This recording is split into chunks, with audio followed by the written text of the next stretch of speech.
আজকে জানাতে চলেছি পৃথিবীর সেরা 10টি বিজ্ঞানী, মুসলিম বিজ্ঞানী। হয়তো অনেকে আছেন মনে করেন যে মুসলিমদের মধ্যেও জ্ঞান বিজ্ঞান কোনো উন্নতি ঘটেনি কোনোদিনও, কিন্তু আজকের এই ভিডিওটি দেখলে আপনি পুরো বিষয়টি ভালোভাবে জানতে পারবেন মুসলিম বিজ্ঞানীদের কতটা অবদান ছিল।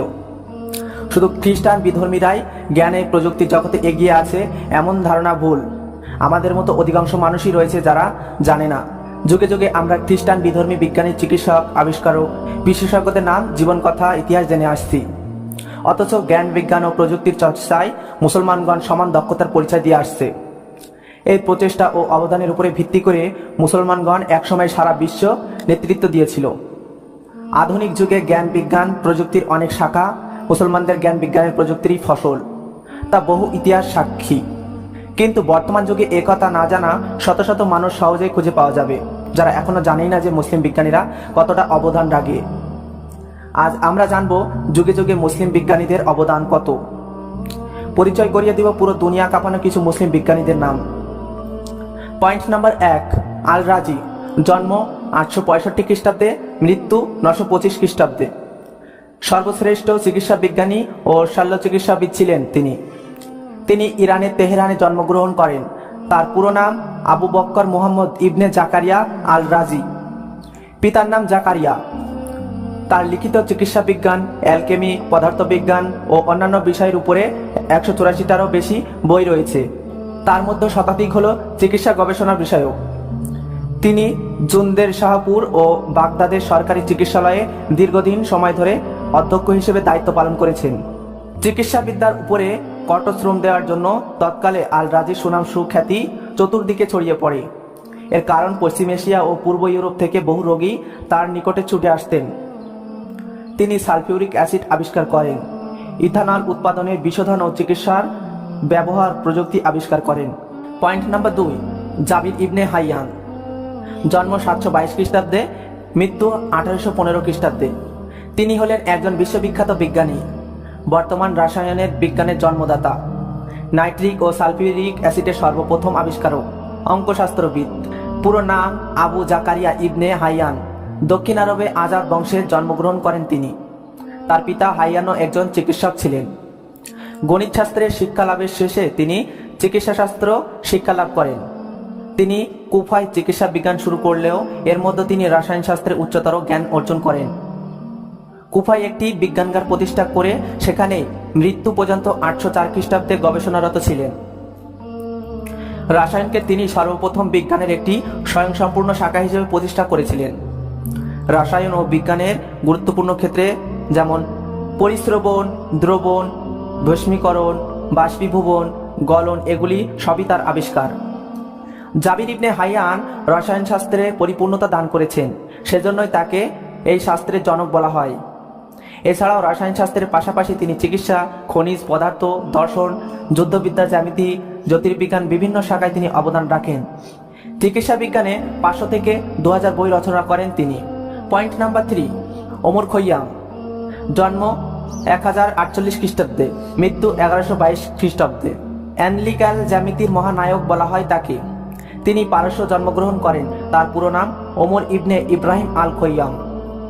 জীবদশায় ওমর খৈয়ামের খ্যাতি ছিল গণিতবিদ হিসেবে। তিনি প্রথম উপবৃত্ত বৃত্তের ছেদকের সাহায্যে ত্রিঘাত সমীকরণের সমাধান করেন।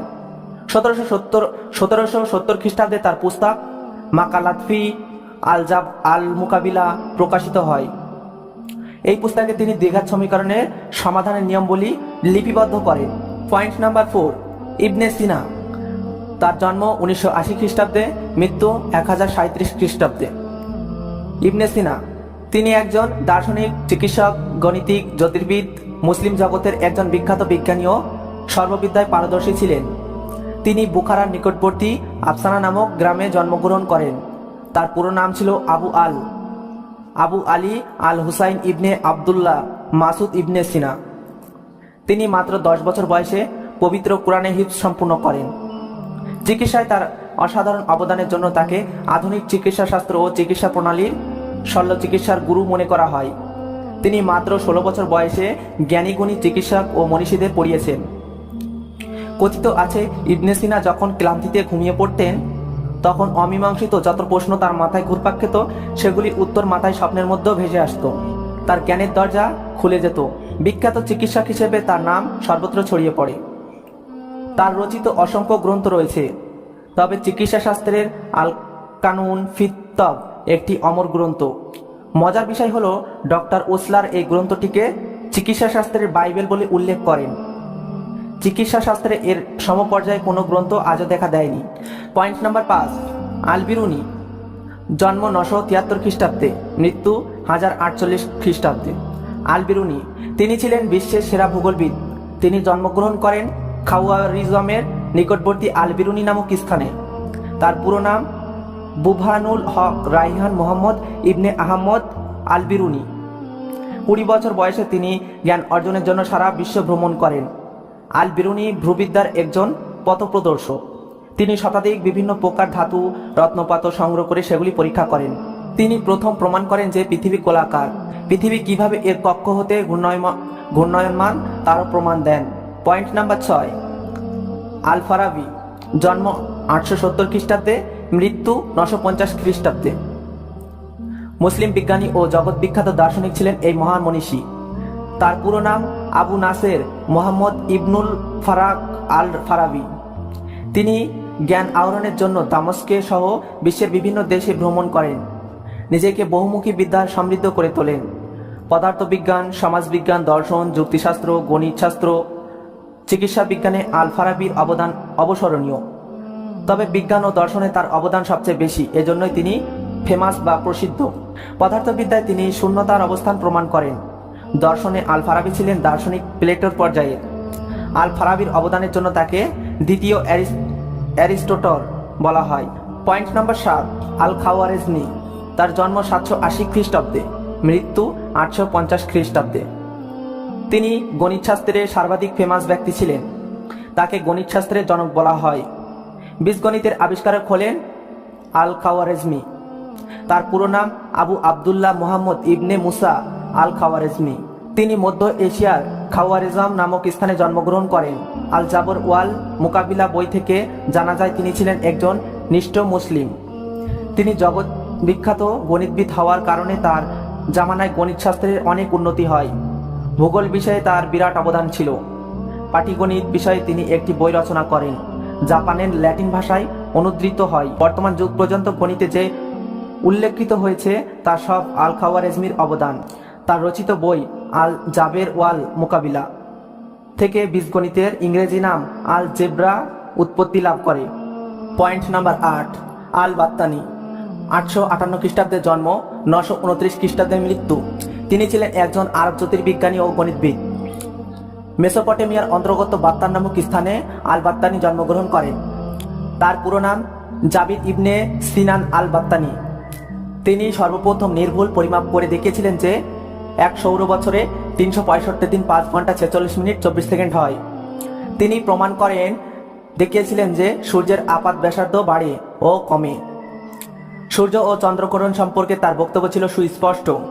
আল বাত্তানি তার নিজস্ব উদ্ভাবিত যন্ত্র দিয়ে করে দেখিয়েছিলেন যে সূর্য তার নিজস্ব কক্ষপথে গতিশীল। পয়েন্ট নাম্বার 9, ইবনে হাইসাম। জন্ম 965 খ্রিস্টাব্দে, মৃত্যু 1044 খ্রিস্টাব্দে। তিনি একজন চক্ষু বিজ্ঞানী, অপটিক সায়েন্টিস্ট ছিলেন এই মনীষী। তার পুরো নাম হাইসান ইবনে হাইসাম। দর্শন, জ্যোতির্বিদ্যা, চিকিৎসাশাস্ত্র, গণিত প্রভৃতি বিষয়ে শতাধিক গ্রন্থ রচনা করেন তিনি। মধ্যযুগে আলোকচক্ষু বিজ্ঞান বিষয়ে মৌলিক গ্রন্থ কিতাবুল মানাজির তাকে ইতিহাসে অমর করে রেখেছে। তিনি দৃষ্টিশক্তির প্রতিসরণ ও প্রতিফলন বিষয়ে গ্রিকদের ভুল ধারণা খণ্ডন করেন। তিনি প্রমাণ করে দেখিয়েছিলেন যে বাহ্য পদার্থ থেকেই আমাদের চোখে আলোক রশ্মি প্রতিফলিত হয়। চোখ থেকে বের হওয়া আলো বাহ্য পদার্থ দৃষ্টিগোচর করায় না। তিনি ম্যাগনিফাইং গ্লাস আবিষ্কার করেন। Point number 10, আল-কিন্দি। 801 খ্রিস্টাব্দে জন্ম, 874 খ্রিস্টাব্দে মৃত্যু। তিনি নিউ প্লেটোনিজমের উদ্ভাবক ছিলেন। আল-কিন্দি সর্বপ্রথম প্লেটো ও অ্যারিস্টটলের মতবাদ সমন্বয় করার চেষ্টা করেন। তিনি কুফা নগরীতে জন্মগ্রহণ করেন। তার পুরো নাম আবু ইয়াকুব ইসহাক আল-কিন্দি। তার পিতা ইসহাক খলিফা মামুনের শাসনামলে কফার গভর্নর ছিলেন। খলিফা মামুনের সময়ে জ্যোতির্বিদ, রসায়নবিদ, চিকিৎসক ও দার্শনিক হিসেবে তার সুনাম চতুর্দিকে ছড়িয়ে পড়ে। তিনি 365টি গ্রন্থ রচনা করেন, জ্ঞান বিজ্ঞানের পরিপূর্ণতার আলো জ্বালিয়ে দেন। তার মতে গণিত ছাড়া দর্শনশাস্ত্র অসম্ভব। দর্শন ছাড়া তিনি চিকিৎসাশাস্ত্র, জ্যোতির্বিদ্যা, রসায়ন, গণিত, সঙ্গীত বিষয়ে বহু গ্রন্থ রচনা করেন। তিনি মাতৃভাষা ছাড়াও পহলবি, সংস্কৃত, গ্রিক, সিরীয় ভাষায় সুপণ্ডিত ছিলেন। তাহলে ইতিহাস ঘেটে দেখা গেল যে বিজ্ঞানী বলতে কেবল খ্রিস্টান বা বিধর্মীরাই নয়, জ্ঞান বিজ্ঞানে আমাদের মুসলিম মনীষীদেরও কোনো সীমা নেই। অথচ বর্তমানে কিছু বিজ্ঞানমনস্ক মানুষরা তাদের ইতিহাস বলতে চায় না বা বলতে লজ্জা পায়। তারা শুধু খ্রিস্টান ও বিধর্মীদেরকেই বড় মনে করে, কিন্তু বাস্তবতা বলছে ভিন্ন কিছু। এদের ছাড়াও আরও অনেক মুসলিম বিজ্ঞানী আছে যাদের ইতিহাস আমরা এখনো জানি না। সবশেষে একথা বলতে হয়, জ্ঞান বিজ্ঞান প্রযুক্তিতে মুসলিমদের অবদানের কোনো শেষ নেই।